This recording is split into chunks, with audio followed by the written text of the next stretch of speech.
जब बात CBI, income tax और ईडी जैसे घटक दलों से ना मिले तो फिर अपने फेवरेट पास टाइम, अपनी पुरानी गंदी लत जो जासूसी की है, उस पर उतर आते हैं लोग। कल रात को करीब 12 बजे मेरे पास एक मैसेज आया एप्पल से। एप्पल का नोटिफिकेशन, थ्रेट नोटिफिकेशन उसको कहते हैं। मैं आईफोन यूज करती हूं और उसमें लिखा गया था कि आप एक स्टेट स्पॉन्सर्ड अटैक का शिकार हो सकते हैं। मैंने उसका स्क्रीनशॉट लिया, अपने कुछ जानने वालों को भेजा कि क्या आपके पास भी आया है। वहां से कोई ठोस ऐसा जवाब नहीं आया, तो मुझे लगा चलो ठीक है, सुबह देखेंगे। जब सुबह सोकर उठे तो पता चला कि ऐसा लगा सब मुझे विपक्ष के साथ ही ये हुआ, बहुत सारे सांसदों के साथ, मेरे बहुत सारे सीनियर कोलीग्स के साथ कांग्रेस पार्टी में। और ये जो थ्रेट नोटिफिकेशन है, ये तब होता है जब स्टेट स्पॉन्सर, जब सरकारें आपके फोन के साथ हेरा फेरी, छेड़छाड़, उसमें जासूसी का सॉफ्टवेयर घुसेड़ने की कोशिश करती हैं। तो ये थ्रेट नोटिफिकेशन एक एप्पल से आया था। पहले तो सरकार का सुई पटक सन्नाटा हमेशा की तरह रहा और सूत्रों के माध्यम से, खर्रे के माध्यम से खबरें चलने लगी कि नहीं ऐसा कुछ भी नहीं है। फिर एप्पल का एक स्टेटमेंट आया और सरकार वो खर्रा दिखा दिखाकर बात करने लगी।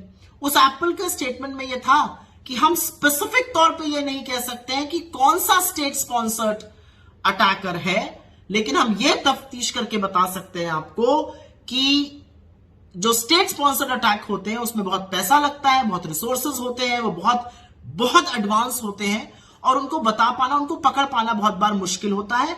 कई बार ये जो थ्रेट नोटिफिकेशंस होते हैं ये फॉल्स नेगेटिव भी होते हैं और पॉजिटिव भी होते हैं। बस इसी को लेकर चरण चुंबक मीडिया, क्योंकि खर्रे पर आ गया था कि ये चलाना है, उड़ पड़ा। ये जो एप्पल का स्टेटमेंट है, ये एप्पल की वेबसाइट पर अगस्त 2023 से पड़ा हुआ है। अगर देखने और सोचने की थोड़ी शक्ति होती इन लोगों में तो ये अगस्त 2023 से पड़ा है।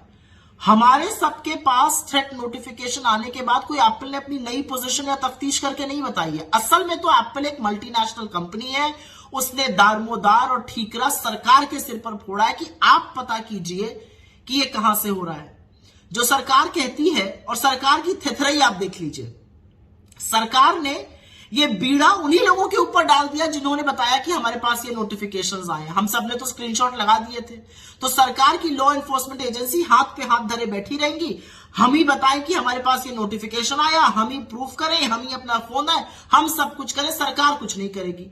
अश्विनी वैष्णव जी, आपको तो थोड़ी बोलने से पहले शर्म आनी चाहिए। आप तो वही रेल मंत्री हैं जो जब लाशों का तांता लग जाता है तो कहते हैं कंस्ट्रक्टिव क्रिटिसिज्म कीजिए। अब जब पता चल रहा है कि इस तरह के स्पाईवेयर फोन्स में आ रहे हैं तो आप कह रहे हैं कि ऐसा कुछ है नहीं। असलियत यह है कि ये जो सिलेक्शन पूल है लोगों का जिनके पास ये आए, ये अधिकांश विपक्ष के ही नेता हैं। ये आदत पुरानी है। याद होगा 2019 में पेगासस स्पाईवेयर के बारे में पता चला था। पहले वो एक्टिविस्ट के खिलाफ था, फिर वो राजनीतिक प्रतिद्वंदियों के खिलाफ, अपने ही कुछ नेताओं के खिलाफ, चीफ जस्टिस ऑफ इंडिया के खिलाफ, चीफ इलेक्शन कमीशन के खिलाफ, कई ब्यूरोक्रेट्स के खिलाफ जासूसी की जा रही थी। इस सरकार ने, मोदी सरकार ने आज तक कोर्ट में साफ तौर से यह कभी नहीं कहा कि हमने पेगासस का इस्तेमाल नहीं किया है। अब दूसरी बात करते हैं, इन्होंने नहीं कहा, टेक्निकल कमेटी ने भी चुप्पी बनाए रखी, लेकिन साइबर सिटीजन लैब जो है, जो एक इंडिपेंडेंट एजेंसी है, और एमनेस्टी जो इंटरनेशनल एजेंसी है, और जो व्हाट्सएप का कोरॉबोरेशन डेटा आ रहा है, उसने तो 7 फोनों की तफ्तीश करी थी हिंदुस्तान से, और उसमें साफ तौर से आया था कि इसमें मैलवेयर, इसमें पेगासस के अवशेष पाए जाते हैं। सरकार ने फिर भी नहीं कहा था साफ तौर से कि हमने नहीं यूज किया, डिनायल ही दे देते, लेकिन वो डिनायल भी नहीं आया। अब बात करते हैं कि क्या वाकई एप्पल का फॉल्स नेगेटिव था। ये जो थ्रेट नोटिफिकेशन आया है, ये पिछले महीने ही रशिया के 3 लोगों के पास गया था, जिसमें से 2 पत्रकार थे, और तब इसकी पुष्टि हुई थी कि वो सही बात थी, उनके फोन के साथ छेड़छाड़ हो रही थी, सरकार उनके फोन के साथ जासूसी कर रही थी। यही थ्रेट नोटिफिकेशन था। फाइनेंशियल टाइम्स ने मार्च 2023 में एक खबर की थी और उस खबर में कहा था कि भारत सरकार ने बड़े बड़े टेंडर फ्लोट किए हैं जासूसी का सॉफ्टवेयर और स्पाईवेयर खरीदने के लिए। उनकी शुरुआत 133 करोड़ से होती है और वो 10,000 करोड़ तक जाते हैं। तो भाई, भारत सरकार के लिए यह खरीदना प्राथमिकता क्यों है? वो क्यों खरीद रही है? और ये खरीदकर अपने ही नागरिकों की, विपक्षी सांसदों की, विपक्षी नेताओं की जासूसी क्यों की जा रही है? तो ये सब देखते हुए मेरे पास 2 या 4 सवाल है सरकार के लिए। पहला सवाल तो यह है कि कैबिनेट सेक्रेटरी जिसके अंडर इंटेलिजेंस एजेंसीज आती हैं, वो साफ तौर से या तो आकर इसका कंफर्मेशन दे या डिनायल दे।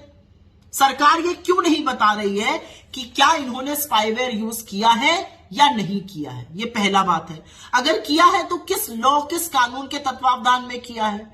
क्योंकि असलियत यह है कि अब राइट टू प्राइवेसी एक फंडामेंटल राइट है, मौलिक अधिकार है, तो किस कानून के प्रावधान के तहत इन्होंने इसको इस्तेमाल किया है?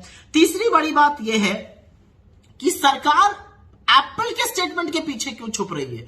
वो तो प्री एग्जिस्टिंग, पहले से ही लिखा हुआ एक स्टेटमेंट उनके वेबसाइट पे पड़ा हुआ था 2023 अगस्त से।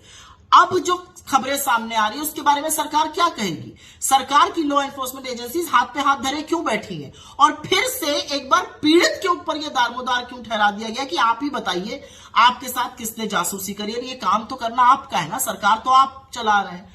और अंत में मैं सिर्फ इतना कहूंगी कि सरकार जब जब डरती है और जब जब सरकार को अपनी हार नजर आती है और जब जब राजा के तोते में जिसमें उसकी जान बसी है उस पर शिकंजा और कसता है, राजा बौखलाकर इस तरह के काम करता है।